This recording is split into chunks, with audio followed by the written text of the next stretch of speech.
All right, the all-motor Corvette C8 is back and in the shop again, and it's been sitting for a few days. So we get the cold started, show you what that sounds like. Reminder, it's got Lingenfelter headers, 200 cell high flow cats, and a full AWE exhaust system on it. This thing sounds insane now. So let me show you.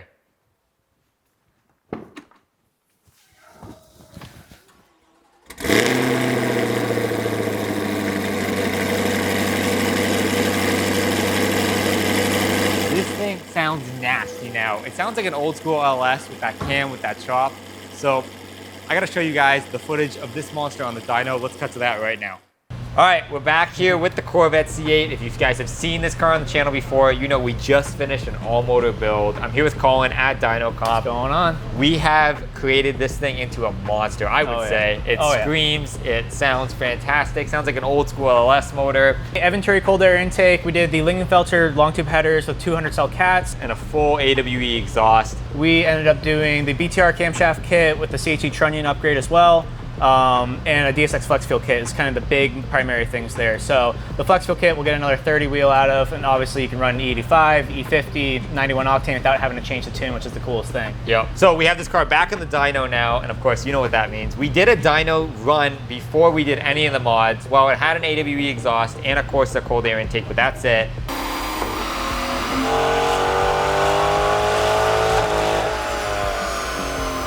Now we have all the brand new mods on it. Before we did any of these mods, it made what, 466? Yeah, we were 466 and about, I think it was like what, 435 foot-pounds of torque. So remember, that's to the wheel, right? To the tires. Of course, crank, it'll make a little bit more, but that's right to the tires, and we're doing another right to the tire test, so it'll be apples to apples when we compare what kind of power it made after all the new mods now. So while we're on the dyno, we're also going to tune it, and Colin's the man for doing that. Tell me a little bit about that. All right, so the tuning process on the C8s is pretty extensive if you're just doing like just a tune, but if you're doing a build like this, it's absolutely necessary. So I guess for starting off, you got to pull the ECU out of the vehicle, send it off to HP tuners. They put it on their bench over there in Illinois. They'll unlock it, send it back to us, then we'll get it back in the car. That basically lets us read out the calibration that's in the car. Once we read out the calibration, then we can start making all the changes for the modifications like the camshaft, the intake, the headers, the flex fuel obviously. And there's a few custom features you can put in there too, like we even have a RPM patch on there, so it allows the car to rev past 6,500 RPM versus where the factory was 6,500. So we get a little more RPM out of it, which is cool as well. You've given this car a little bit before we put it on the dyno to kind of see the drivability of it, work out all the quirks. How do you think it drives now with the heads cam package? I'm really impressed. To be honest, I thought that we were gonna have a little bit of surging at idle just because how aggressive the camshaft is. But Brian Toole did a really great job with this camshaft. It's a little bit more mild down at idle, so it's a lot nicer to be able to dial in and make it so you're not sitting there at a light and it's kind of surging back and forth. It's really smooth. Once you start tipping the throttle, it's nice and smooth all the way off, and it sounds killer. Because the old school drag cars, you'd be sitting on a light and you'd be lurching forward, right? Yeah, like so you need that torque converter, right? Exactly. All right, cool. Well, I want to hear this thing. You want to get fired up? Let's fire it up. Let's do it. Let's do it.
All right, guys, so we just wrapped up the 91 octane portion of the tune. Right here, we picked up about another 55, 60 wheel horsepower, another 35 foot-pounds of torque on pump gas 91. So we're gonna get some ethanol in this thing and let her eat. Let's get it in there and see what she does for some horsepower. So it is an alcohol-based fuel, and it has a higher auto detonation point. So 91 octane, after a certain amount of temperature and pressure, it's going to auto detonate without the spark plug telling it to fire. We call that knock. Knock's not great, tear apart your motor, it's not good. So especially here in Arizona, California, Nevada has horrible quality 91 octane versus everywhere else has 93 octane, stuff like that. So you can make a little bit more power. But yeah, the alcohol has more knock resistance. It allows you to push the car a little bit farther as far as tuning goes. So more aggressive ignition timing, run it a little bit leaner, make a little bit more power, and as well as a whole lot safer, right? So you really don't have a lot of risk of detonation or knock or stuff with E85 fuel. Also with the flex fuel is a really nice feature because you can just plug it in there. You don't have to change tunes, do anything like that. You put whatever kind of fuel you want in there. The car will automatically compensate for it, and basically you just, as a driver, just drive the car. Really, nothing to worry about. Put whatever fuel you want. If you have a quarter tank of 91, you fill it up with the E85 and it's only at E60, the ECU will compensate for it and get it dialed in exactly to where it needs to be. So. Yeah, that makes a lot of sense. All right, so you talked about bringing the red line up a little bit, which, you know, we all love that. Do a little bit more of the engine. What do you think we can safely really go up to with this mod package and the tune file you're making? To about 67. Okay. 67, I mean, it's where it stops making power, right? So if we stop making power at 66, it doesn't really make quite much of a sense to rev it out to 67, vice versa. So I think this one was right around 6650, I want to say, is where it stopped making power. So that's where we capped it right there. And that way you're always within power right there and you're never kind of rolling over per se. Okay, so that makes sense. All right, so we just got the ethanol in the car. We put 10 gallons in here. Right now it's still reading 10% ethanol in the computer, so we're gonna roll it through the gears, get some fuel working through the system until we see about 70% ethanol, and we'll give her a rip and see what she does.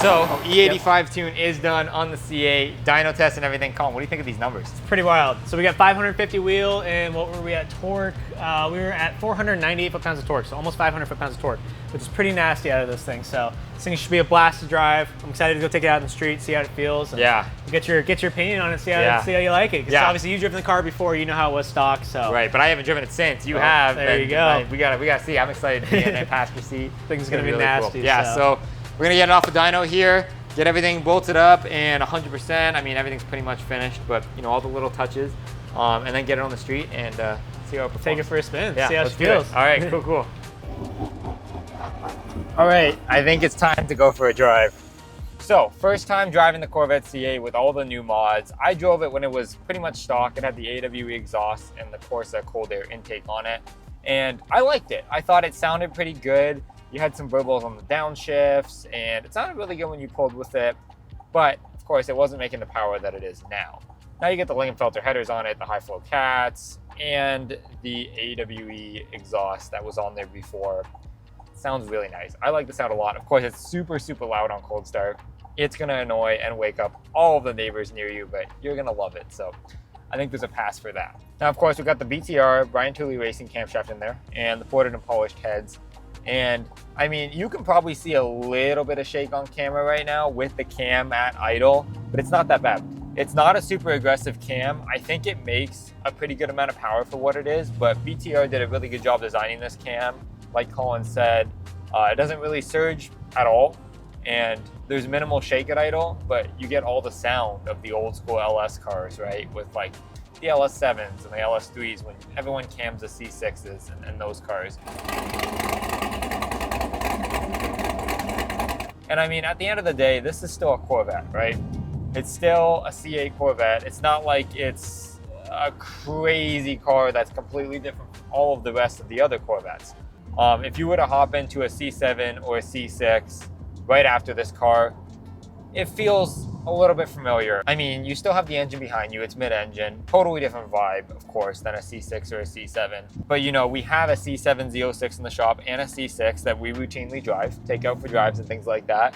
And I mean, I feel right at home in this car. I don't feel like it's a Ferrari or a Lamborghini or something completely different where I have to learn a whole new system getting into this car. And that's pretty much how GM made the Corvette C8, right? All right, we gotta put it in sport mode and see what this thing can do here. So get some downshifts going.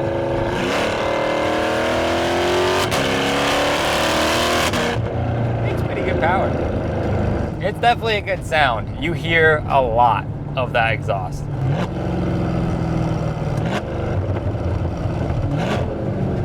Downshifts are really good.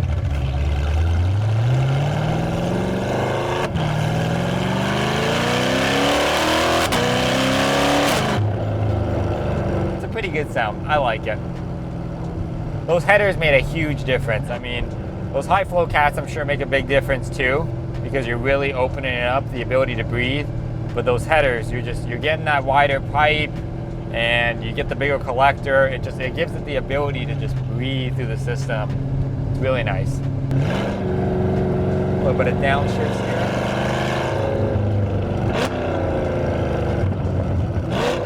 Proper.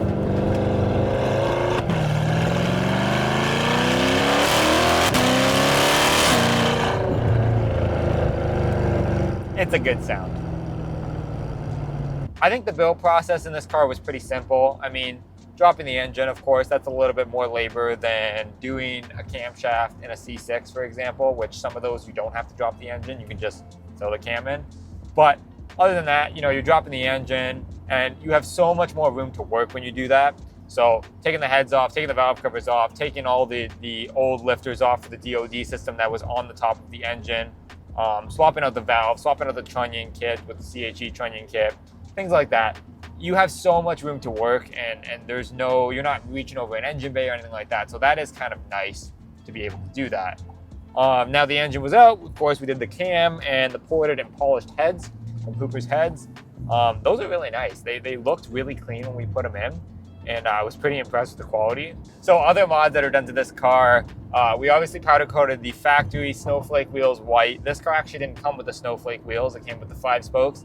Got a set of snowflakes, powder coated them white to match. But other than the wheels, that's really it. I mean, we got the ECU unlocked by HP tuners to be able to tune it on the dyno. And of course, you guys saw the dyno footage. You made a good amount of power. And that's really it in terms of modifications on this car. So we got a couple more surprises for you in store and we'll be showing you that, but for now you'll have to wait for those. I would love to compare this car to the C7 Z06 we have at the shop as well. That is a Hennessy powered car. We sent it off to Hennessy. They put their tune, their mods on it. So we'll go over that car with you guys too and all the mods we did on that car. And then we'll be able to compare this to that. Of course, it's not going to be a fair comparison because that one's supercharged from factory and it's even been tuned up from the factory tune. But it'll be cool to compare the two, right? Build to build, Corvette to Corvette, one generation to another. So we'll do that soon. But for now, that's going to be it, guys. We got a ton of videos like this one already filmed, edited, and posted on our channel right now. So if you like this kind of content, go check them out. And the whole C8 build from start to finish, already live. So if you haven't seen it, you definitely want to see that. The whole engine we dropped, we built it from top to bottom. So check it out. But until then, see you guys next week. So yeah. A C8 is done. It sounds sick. That's pretty funny because that's like exactly what I'm about to say.